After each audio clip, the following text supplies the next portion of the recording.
हाँ दोस्तों, प्रिय मित्रों, आयुर्वेदिक दवाई इस बम्बूल का झाड़ है। इस बम्बूल के झाड़ से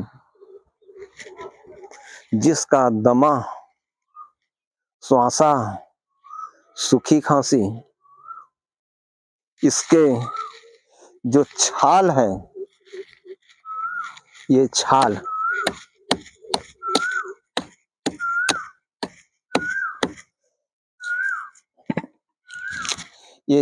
को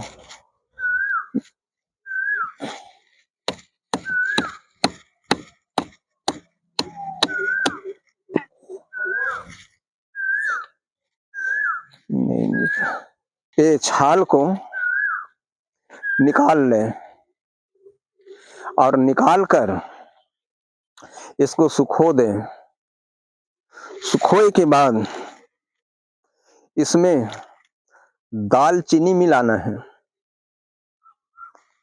इसमें मिलाना है काली मिर्च मिलाना है और लौंग भी मिलाना है और मिलाकर इसको पूरा पाउडर बना लें। पाउडर बनाकर जिसको दमा है, श्वासा है, सूखी खांसी है या उसको शरद गरम का सर्दी भी है, इसकी पाउडर इसमें दालचीनी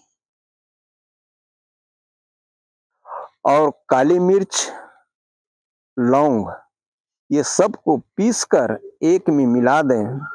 एक में मिलाकर या कोई चाय पी रहे हैं उसमें डाल दें, डालकर पिए, या कोई सब्जी है, दाल खा रहे हैं, दाल में 1 चम्मच डाल दें, डालकर फिर उस सब्जी को खाएं, दाल को खाएं।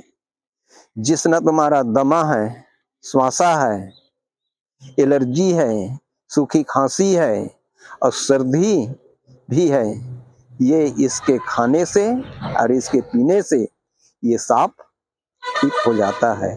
जड़ सहित कभी इनको भी बाद परेशान कभी नहीं आएगा इसके खाने पीने से। बाबा जी, इस पेड़ का नाम बता देंगे दर्शकों? इस बम्बूल का झाड़ है। ये बम्बूल का झाड़ है। या अपना सेम के छाली निकाल लें, निकाल कर उसको सुखा दें, उसके पाउडर बना दें, उसमें दालचीनी पीस दें और लौंग और काली मिर्च भी उसमें डाल दें और डालकर सबको एक में मिलाकर उसको खाना है। या 1 चम्मच ऐसे सूखा खा लें, वो भी अच्छा है, या दाल में खा लें, वो भी अच्छा है, या चाहिए चाय में पी लें तो भी अच्छा है। जिसमें खा लें, अपने श्वास और दमा से मुक्त होकर सही जीवन व्यतीत अपना करेंगे। तो आशा करते हैं दोस्तों आप लोगों को इस उपाय को कर से आपकी जैसी भी सूखी खांसी है, बात की समस्या है, वो खत्म हो जाएगी। इसी तरह के और वीडियो देखने के लिए आप सभी इस चैनल को आज ही सब्सक्राइब कर लीजिए, क्योंकि बाबा जी के द्वारा देशी, आयुर्वेदिक और प्रकृति से जुड़ा हुआ अचूक उपाय आप लोगों के लिए लेकर आ रहे हैं। तो आप सभी ज्यादा से ज्यादा इस वीडियो को शेयर करें ताकि सभी को इस उपाय से लाभ हो। हम मिलेंगे अगली बार एक नई खास वीडियो के साथ, तब तक के लिए बहुत बहुत धन्यवाद।